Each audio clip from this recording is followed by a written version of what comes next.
आम्ही एक 2-4 मित्र बसलो होतो आणि तो सांगत होता, बरं का ही जागा आहे ना माझीच आहे, 400 कोटीची झाली आता. तर त्याला होती शुगर. म्हणलं जाताना घेऊन जाणार आहेस का वरती 400 कोटी? इथं गाव दुष्काळ पडलाय, काय चाललंय, तुझं काय चाललंय, माझे इतके कोटी माझे तितके कोटी. तर म्हणलं त्यापेक्षा एखादं गाव चांगलं बघू आणि त्याच्यात काम करू. आणि मग त्याचं आम्ही करायचं ठरलं. इकडं आलो देवळीला आणि तिथं जेव्हा देवराई करायचं ठरलं तर मला सतत वाटायचं की आई 90 वर्षाची होऊन गेली होती, माझ्या आयुष्यातनं आई जाणार. तर आयुष्यातनं आई जाण्यानंतर काहीच नाही आपल्या आयुष्यात, बाकी सगळे, पण आई नसल्यानंतर मग बाकी काहीच नाही. मग हिला जिवंत कसं ठेवलं पाहिजे हा विचार मनात आला. आणि मग मी आईला म्हटलं, मला एक आयडिया अशी येते. एका रात्री 2-3 वाजता कधीतरी माझ्या डोक्यात आयडिया आली की आई, म्हणलं मी तुझी ना बीज तुला करतो, देशी झाडांच्या बिया एका बाजूला ठेवतो, एका बाजूला तुला ठेवतो, आणि तू नाहीच राहणार. मला माहिती तू 500 वर्ष जगणार नाही. तुला काय म्हणजे मी जेव्हापासून सक्सेस होतोय, पहिल्यांदा मी 20 रुपये द्यायचो आईला, मग 100 रुपये द्यायचो, मग 1 लाख रुपये दिले, मग नंतर म्हणजे काय म्हणेल तसं, म्हणजे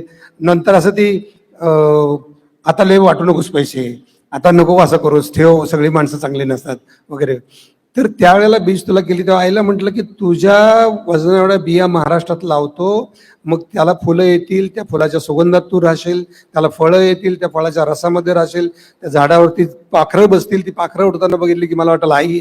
मग असं लक्षात आलं की माझी आई आणि धरती आई ह्याच्यापेक्षा जगात काय मोठं नाहीच.